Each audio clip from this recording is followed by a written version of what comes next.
मैं कपिल कांत शर्मा एक बार पुनः आपके अपने YouTube channel success with Kapil पर बहुत स्वागत करता हूं। आज से हम शारदा का मैथ शुरू कर रहे हैं, शारदा अंगणित शुरू कर रहे हैं और उसमें पहला चैप्टर होगा संख्या पद्धति के। संख्या पद्धति के एक से लेकर सभी क्वेश्चनों को हम यहां पर शुरू कर रहे हैं। तो पहला क्वेश्चन क्या है, यदि 5 क्रमिक संख्याओं पूर्णांकों का योग s है, यदि 5 क्रमिक पूर्णांकों का योग s है तो उनमें सबसे बड़ा पूर्णांक s से किस रूप में संबंधित होगा, यह हमें बताना है। 5 क्रमिक संख्याएं हैं, जैसे देखो 1, 2, 3, 4 और 5, और इनका इसने जो दिया है वो योग दे दिया। क्या दे दिया? योग जो दे दिया इनने, क्या दिया? वो s दिया। अब कभी भी जब लगातार संख्याएं हो, जब लगातार संख्याएं हो, चाहे वो 3 हो, 5 हो, 7 हो, मतलब संख्या में विषम हो, तो तुम्हें बीच की संख्या निकालना बहुत आसान होगा। बीच की संख्या कैसे निकलेगी? जितनी ये संख्याएं हैं, जितनी ये संख्याएं हैं उतने से जो योग है उसको भाग देना, जो योग है उसको भाग देना, और योग है s, और s के बटे में हम क्या लिख देंगे? 5। इसका मतलब यो है हमारी तीसरी संख्या, यो है हमारी तीसरी संख्या। अगर हमें इससे पहली संख्या निकालनी तो इसमें से 1 घटा दो, उससे भी पहली संख्या निकालनी तो 1 और घटा दो, ठीक है। इससे अगली संख्या निकालनी तो 1 जोड़ दो, और उससे भी अगली संख्या निकालनी तो 1 और जोड़ दो, ठीक है।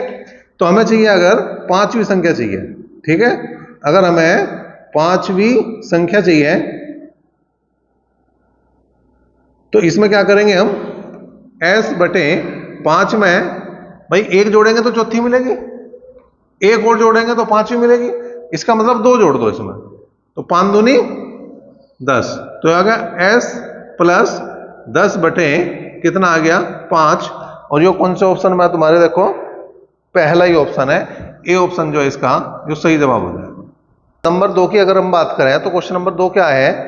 श्रेणी 1 + 2 + 3 के कितने पदों का योगफल 5050 होगा, ठीक है। उसने क्या कहा? 1 + 2 + 3 अप टू पता नहीं कहां तक, इन सब का योग जो दिया इसने 5050 दिया, ठीक है। अब इसे हम 2 तरीके से कर सकें, इस क्वेश्चन को हम 2 तरीके से हल कर सकें। सपोज करो मैंने मान लिया कि ये n संख्याएं थी, ये कितनी संख्याएं थी? ये n संख्याएं थी। तो n संख्याओं का योग जो है वो 5050 है। पहली बात क्या है भाई कि आप जो है सूत्र लगा दें इसमें, n मतलब लास्ट वाली संख्या गुणा उससे अगली संख्या बटे 2। प्राकृतिक संख्याओं का योग हमने क्या बता रखा? अंतिम संख्या गुणा उससे अगली संख्या और बटे 2। अंतिम संख्या n है, उससे अगली संख्या n+1 है, और बटे 2 बराबर आ गया 5050, ठीक है। अब इस 2 की उधर गुणा कर दो और n के अंदर गुणा कर दो, n² + n बराबर इसकी गुणा करेंगे 50 दूनी 100, ठीक है। ये आ गया भाई। अब इसको इधर ले आओ तो n² + n माइनस जो है ये संख्या पूरी की पूरी आपकी इधर आ गई। अब इस संख्या के ऐसे टुकड़े करने, इस संख्या के हमें क्या करने? ऐसे टुकड़े करने जिनका अंतर जो है वो 1 हो, जिनका अंतर 1 हो। तो ये हो जाएगा n² प्लस कितना आया? 101 माइनस 100, ठीक है। अगर मैं 101 की गुणा 100 में करूंगा तो क्या होगा? यही आऊंगा, गुणा करके देख लियो, इंटू n माइनस जो है 100 जो है 2 बार लिखा हुआ है। अब n² plus 101 n minus 100 n minus ये संख्या जो कि तू बराबर 0, ठीक। यहां से n कॉमन लेंगे, n प्लस 101, और यहां से 100 कॉमन लेंगे तो यहां पे भी n प्लस 101 बराबर 0। तो कुल मिलाकर अगर मैं बात करूं तो आ जाएगा तुम्हारा n प्लस 101, और यहां जाएगा n माइनस 100 बराबर 0। इसका मतलब 2 मान बनेंगे n के। एक तो बनेगा n प्लस 101 बराबर 0, n का मान हो गया माइनस 101, जो गलत है, क्यों? प्राकृतिक संख्याएं कभी माइनस में होती नहीं, ठीक। और दूसरा आ गया n माइनस 100 बराबर 0, तो n का मान आ गया 100 यो सही है, यो सही। दूसरा तरीका, अगर हम दूसरे तरीके की बात करें, इतना लंबा चौड़ा हम नहीं करते, तो दूसरा तरीका क्या हो सके इसका? उसका दूसरा तरीका ये हो जाएगा भाई, जो भी योग दे रखा उसका डबल कर दो, जो भी योग दे रखा उसका क्या कर दो? डबल कर दो। ठीक है, तो इसका डबल कर दिया तो कितना आ गया? ये आ गया 100। ठीक, अब यहां पे क्या करना है हमें? यहां पे हमें एक चीज का काम करना है, एक चीज का ध्यान रखना कि इस संख्या के ऐसे टुकड़े करने जिनका अंतर 1 हो, लगातार टुकड़े करने, इस संख्या के ऐसे टुकड़े करने जिनका अंतर 1 हो। तो इस संख्या के टुकड़े जो होगी अपना आप 101 और 1 हो गया 100, और जो छोटी संख्या वही तुम्हारा उत्तर है। इसमें कुछ नहीं करना हमें, इसमें हमें इतनी सी बात ध्यान रखनी। ठीक है, ये हो गया दूसरा तरीका। अब तीसरे तरीके की अगर मैं बात करूं तो इसमें क्या हो सके? जैसे अगर तुम्हारे पास 55 आ रहा, जैसे तुम्हारे पास 50-50 आ रहा, जैसे तुम्हारे पास 500-500 आ रहा। ठीक है, तो इसका दूसरा तरीका भी क्या है? आपको कुछ नहीं करना, जो एक जैसे 5-5 रिपीट हो रहा, 50-50 रिपीट हो रहा, 500-500 रिपीट हो रहा, 5-5 की बात चल रही हो। ठीक है, तो अगर ये इस टाइप से रिपीट हो रहा, 5-50-500 रिपीट हो रहा, तो तुम्हें कुछ नहीं करना, इसका डबल करना, एक अंक का जो रिपीट हो रहा। ठीक है, अगर यो बात करूं तो 5 दूनी 10, जो 10 तक का योग है। अगर इसकी बात करूं तो ये 50 दूनी 100 तक का योग है, और अगर इसकी बात करूं तो 500 दूनी 1000 तक का योग है। ठीक है, तो यहां पे कौन सा आ रहा? 50-50 आ रहा है। इसका मतलब डायरेक्टली बता सकता मैं कि इसका उत्तर क्या है? 1 + 3 + 5 + 7 + 9 अप टू 13 पदों का योगफल बताना। 13 पदों का योगफल बताना। 1, 3, 5, 7, 11, 13 अप टू कहां तक? 15 पदों तक। 15 पदों का योगफल बताना। तो ये और भी आसान है। अगर विषम पद है, अगर संख्याएं विषम है, तो जितने भी पद है उसका वर्ग कर दो। जैसे 15 पद है तो 15 का वर्ग कर दो, बस 225। इसका योगफल कितना आ गया? 225 आ गया। ठीक है, इसके बाद आया क्वेश्चन नंबर 4। अगर मैं बात कर रहा हूं क्वेश्चन नंबर 4 की, तो क्वेश्चन नंबर 4 क्या कह रहा है भाई? 50 से कम, 50 तक नहीं, 50 से कम 3 के सभी धनात्मक गुणजों का योग बताना। 50 से कम क्या क्या हो सके? 3 के धनात्मक गुणज, एक तो 3 ही हो गया, फिर 6 हो गया, फिर 9 हो गया, अब टू कहां तक जाओगे? 50 से छोटी कौन सी संख्या जो 3 से घट सके? 48। ठीक है, 48 है। अब हमें इनका योग चाहिए, तो क्या करेंगे? पहले तो 3 कॉमन ले लेंगे हम। 3 कॉमन लिया तो 1, 2, 3 और अप टू कितना हो गया भाई? 16 हो गया। अप टू कितना हो गया? 16। अब 1, 2, 3, 4, 5, 6 कहां तक जा रहा? 16 तक जा रहा। अब जब 16 तक जा रहा है तो इसका मतलब ये होगी लगातार संख्याएं। ये क्या होगी?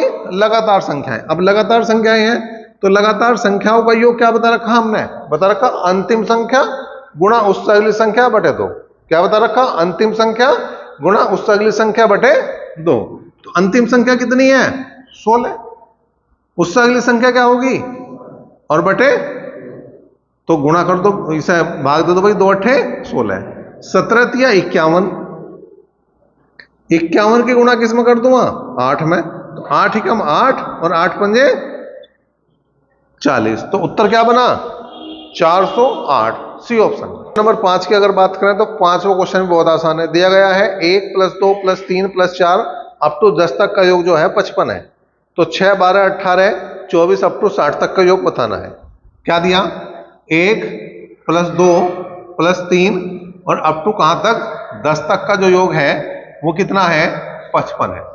अब इसने कहा है 6, 12, 18 अप टू 60 तक का योग बताना। क्या करें हम? क्या चीज कॉमन दिखाई दे रही है हमें? सबसे पहले का ये देख लो, 6 कॉमन दिखाई दे रहा। हर संख्या में 6 है, 6 बार ले लिया तो 1, 2, 3 और अप टू 10। ठीक है भाई, तो आ गया 6। अब 10 तक का योग निकालना, वो दे रखा है उसने पहले, हमें निकालना नहीं। अब जा, जो दे रखा है उसने क्वेश्चन में पहले, इसका योग कितना है? 55। तो 55 छिका 5, 55 छिका हो गया 330। ठीक है, क्वेश्चन नंबर 6 की बात करें क्वेश्चन नंबर 6 क्या है भाई? देखो उसने कहा 1 से लेके 10 तक का योग दे रखा, वही है 55। अब हमें बताना 11, 12, 13 अप टू 20 तक का योग बताना। तो हमने क्या करा, पहले हम एक काम करें, क्योंकि 1 से लगातार नहीं है, लेकिन हम जो योग निकाल देंगे वो 1 से ही निकाल देंगे। क्या करेंगे? अंतिम संख्या गुणा उससे अगली संख्या बटे 2। प्राकृतिक संख्याओं का अगर योग कभी निकालना हो तुम्हें, तो इस बात को मैंने पहले ही बता रखा कि अगर लगातार संख्याएं हैं तो क्या करेंगे, अंतिम संख्या गुणा उससे अगली संख्या और बटे 2। अब यो आया, अगर मैं बात करूं 20 गुणा 21 बटे 2, यो जो आया है वो 1 से लेकर 20 तक आया, वो 1 से लेकर 20 तक आया, ना कि 11 से 20 तक। तो इसमें फालतू क्या चीज आएगी? 1 से 10। 1 से 10 तक का योग कितना दे रखा, वो घटा दो, ये 10 आया। तो 210 में से 55 को हम क्या कर देंगे, माइनस कर देंगे। ठीक है, तो कितना बचा भाई? 5। और यहां पे 20 में से 5 गए, कितने बचे? ठीक है, 210 में से अगर 55 घटाओगे तो 155 बचेगा, और वही जो है इसका उत्तर बन जाएगा 155। पहले बात की अगर हम बात करें तो 1 + 2 + 3 अप टू 49 + 50 + 49 + 48 अप टू वापिस 1 तक किसके बराबर होगा? क्या कह रहा हो? 1 + 2 + 3 अप टू 49 + 50 और फिर वापिस घूम गया यहां से 49, 48, ठीक है, और 3, 2 और 1। ठीक है, तो यहां पे हो क्या रहा, देखो भाई हो क्या रहा है यहां से। यहां पे हमने ये करा जी, अगर मैं इन दोनों को जोड़ दूं तो क्या बनना? 50। इन दोनों को जोड़ दूं तो क्या बनना? 50। इसी तरह से इन दोनों को जोड़ दूं तो क्या बनना? 50। ठीक है, सॉरी, इसको एक को जोड़ना पड़ेगा इसके साथ। ऐसे इससे पहले क्या होगा? 48। 48 को 2 से जोड़ूंगा 50। उससे पहले क्या होगा? 47। 47 को 3 से जोड़ूंगा 50। ऐसे इधर अगर देखूं तो मतलब अगर मैं दो संख्याओं को जोड़ रहा तो क्या बनता जा रहा? 50 50 बनता जा रहा। और ये 1 से 49 तक है, और ये भी 1 से 49 तक है। इसका मतलब ये टोटल जोड़े कितने बने? 49 है। 49 जोड़े बन गए 50 50 के, और एक 50 यो है। इसका मतलब जो 50 है अब वो कितने हो गए? 50 ही हो गए। 49 तो जोड़ों से बने 50, और एक 50 क्वेश्चन में दे रखा। तो 50 की जो संख्या होगी अब मेरे पास कितनी होगी? 50 ही होगी। तो 50 की 50 में गुणा करूंगा तो कितना होगा? और ये इसका उत्तर है। क्वेश्चन नंबर आ गया 8। यदि 7 क्रमिक का होगा लगातार क्रमागत सम पूर्णांकों का योग 140 है, तो इनमें सबसे बड़ा पूर्णांक कौन सा है? देखो 1, 2, 3, 4, 5, 6 और 7 है। इनका योग कितना दे रखा है? 140 है। ठीक है, 140 को अगर मैं 7 से भाग कर दूं तो वो आऊगा औसत, वो आऊगा औसत। और जो औसत होगा वो बीच की संख्या हुआ है, जो औसत है वो बीच की संख्या। तो 140 को मैंने किससे भाग करा? 7 से, तो कितना आया? 20 7 140। अगर मुझे पहली संख्या चाहिए तो 2 कम कर दो 18, उससे पहली संख्या कम और 2 कम कर दो 16, उससे पहली संख्या चाहिए और 2 कम कर दो 14। अगर मुझे इससे आगे की संख्या चाहिए तो 22, उससे आगे की संख्या चाहिए 24, उससे आगे की संख्या चाहिए 26। सारी संख्या निकाल दी मैंने। उसे कौन सी संख्या चाहिए? उसे चाहिए सबसे बड़ा पूर्णांक, और सबसे बड़ा पूर्णांक कौन सा आया? 26। सबसे बड़ी संख्या कौन सी है? 26। तो ये इसका आंसर। क्वेश्चन नंबर 9 क्या है भाई? 7 क्रमागत का मतलब लगातार विषम पूर्णांक संख्याओं का योग 133 है। यहां पे भी 7 है, तो 7 संख्याएं लिख लो। 1, 2, 3, 4, 5, 6 और 7। अगर मुझे बीच का चाहिए तो मैं क्या करूंगा? 133 को 7 से भाग करूंगा। 133 को मैं क्या करूंगा? 7 से भाग। तो 7 ही कम कितने बचे? 6 और 7 अनिम 63। अगर मुझे पहले चाहिए तो 2 घटाओ, और पहले चाहिए 2 और घटाओ, और पहले चाहिए 2 और घटाओ, आगे चाहिए 2 जोड़ दो, और आगे चाहिए 2 जोड़ दो, और आगे जो चाहिए तो और जोड़ दो। अब जो चाहिए वो देख लो। न्यूनतम का मतलब सबसे छोटा, सबसे छोटा बताना तो सबसे छोटा 13 है। क्वेश्चन नंबर 10 भी देखो भाई क्या है। क्वेश्चन नंबर 10 क्या कह रहा, 3 क्रमिक पूर्णांकों का योगफल 1350 है, तो उनमें सबसे बड़ी और सबसे छोटी का योग बताना है। 3 क्रमिक संख्याएं 1, 2 और 3, इनका योग कितना दिया 1350। अगर मैं 1350 को 3 से भाग कर दूं तो बनेगा 3 चौक 12 और 3 पंजे 15, 450। कितना बनेगा 450। तो 450 यो है, 450 यो है। इसका मतलब ये लगातार है तो यो कितनी होगी 449, और यो कितनी होगी 400, और उसे इन दोनों का योग चाहिए, उसे इन दोनों का योग चाहिए किसका 449 का और 451 का। जब इन दोनों को जोड़ दूंगा तो कितना बनेगा 900 बनेगा। कितना बनेगा 900। कोई समस्या है इसमें?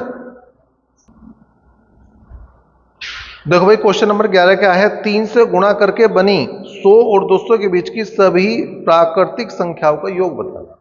ठीक है, तो अगर 100 से बड़ी में संख्या देखो जो 3 से कटती हो तो 102 है, फिर 105 है, ऐसी करते करते कहां तक जाना 200 तक। और 200 तक अगर मैं देखूं तो कितनी बनेगी 198। भाई 3 छंग 18, 3 छंग 18। इन सब का मुझे क्या चाहिए योग चाहिए, इन सब का मुझे क्या चाहिए योग चाहिए। ठीक, अब हमें ये क्या करना, पहली संख्या प्लस अंतिम संख्या बटे 2 और गुणा जितनी है संख्या। अब ये संख्या है कितनी, अब ये संख्या है कितनी ये बतानी पड़ेगी हमें। ठीक है, अब देखो 198 में से यो घटा दो, 102 घटा दो जी, कितना बचा, यो बचा 6 और यो बचा 9, और इसे जितना इनका अंतर है, जितना दो लगातार संख्याओं का अंतर है उससे कर दो भाग। तो 3 तिया 9 और 3 दूनी 6, 33 और प्लस करना 1, तो कुल मिला के 33 संख्या हो जाएगी। 32 और 1 33 संख्या हो जाएगी। क्या हुआ है, जो हमें संख्याओं की संख्या अगर कभी निकालनी हो, संख्याओं की संख्या अगर कभी निकालनी हो तो उसका फॉर्मूला है अंतिम संख्या माइनस पहली संख्या बटे सार्वंतर। सार्वंतर क्या है, दो लगातार संख्याओं का अंतर, और प्लस 1। ये काम मैंने यहां करा। 198 माइनस 102 बटे 3 और प्लस 1, 33 होगी, तो 33 से यहां लिख दिया मैंने। इन दोनों को जोड़ा तो कितना आया 300 बटे 2 गुणा 33। इससे मैंने काटा तो 150 बार कटा, 0 15 तिया 45, 15 तिया 45 और 4। देखो भाई क्वेश्चन नंबर 12 की बात करें, प्रथम 20 विषम पूर्णांकों का योग। विषम के लिए तो मैंने बताया था, अभी बताया था जब क्वेश्चन नंबर हमने कौन सा करा था, तीसरा। तो जितने पद हैं उतने का वर्ग कर दो, तो 20 का वर्ग कर दो, 470 आ गया। कुछ करना ही नहीं था। क्वेश्चन नंबर 13 देखो भाई, 3 से विभाजित होने वाली 3 क्रमागत प्राकृतिक संख्याओं का योग 72 है, तो उनमें बड़ी संख्या बतानी। तो संख्या 3 होगी, 1, 2 और 3, और तीनों का योग दे दिया 72। तो औसत निकाल लूंगा तो बीच की संख्या पता लगेगी। औसत निकाल लूंगा 3 से भाग करूंगा, 24 थी 72 हो, मैं इसका मतलब बीच वाली संख्या जो क्या है वो 24 है। ठीक है, और उसने कहा 3 से विभाजित होने वाली, इसका मतलब जब मुझे अगली संख्या चाहिए वो 3 जोड़ के मिलेगी, और पिछली संख्या चाहिए तो 3 घटा के मिलेगी। 3 घटाऊंगा तो 21 आओगा, और 3 जोड़ दूंगा तो 27 आओगा, और इन सबको जोड़ूंगा ना मैं तो 72 आओगा। इसका मतलब मेरा जो उत्तर बनेगा वो कितना बनेगा। देखो भाई क्वेश्चन नंबर 14 क्या है, 101 प्लस 102 प्लस 103 अप टू 200 तक का हमें योग बताना। तो 101 प्लस 102 अप टू 200 तक का मैं योग बताना। ठीक है, तो क्या करेंगे, पहली संख्या प्लस अंतिम संख्या बटे 2 और गुणा जितनी है संख्या। अब जितनी संख्या के लिए ये जो सूत्र नहीं मिटाया था मैंने, इसी वजह से नहीं मिटाया था, क्योंकि अंतिम संख्या माइनस पहली संख्या। अंतिम संख्या कितनी है 100, पहली संख्या कितनी है 101, तो सॉरी 200 में से 101 घटामा कितना बचेगा 99। अंतर कितना आ रहा 1 का बटे 1, तो 99 प्लस 1 कितने हो गए? 100 हो गए। ठीक है, हल कर दो भाई। तो यह आया 0, 5 और 5 तिया 15। ठीक है, 15,050 जो है वो सी ऑप्शन में है इसके। अब आ जाओ क्वेश्चन नंबर 15 पे। क्वेश्चन नंबर 15 में क्या कह रहा भाई? 5 से विभाजित, 5 से कटने वाली 3 क्रमागत प्राकृतिक संख्याओं का योग 225 है, तो बड़ी संख्या बतानी, 1, 2 और 3। ठीक है, अब यहां पर उसने कहा जो 3 संख्याएं हैं उनका जो योग है वो कितना है? वो 225 है। तो 225 को किससे भाग करूंगा मैं? 3 से। 3 सत्ते 3 पंजे, तो ये संख्या कितनी आ गई? 75। लेकिन इस बार उसने कहा 5 से कटने वाली, इसका मतलब 5 जोड़ना पड़ेगा, 5 घटाना पड़ेगा। 5 घटाओगे 70, 5 जोड़ेंगे 80। चाहिए कौन सी? उसे चाहिए बड़ी संख्या, इसका मतलब 80 उत्तर है। ठीक है भाई।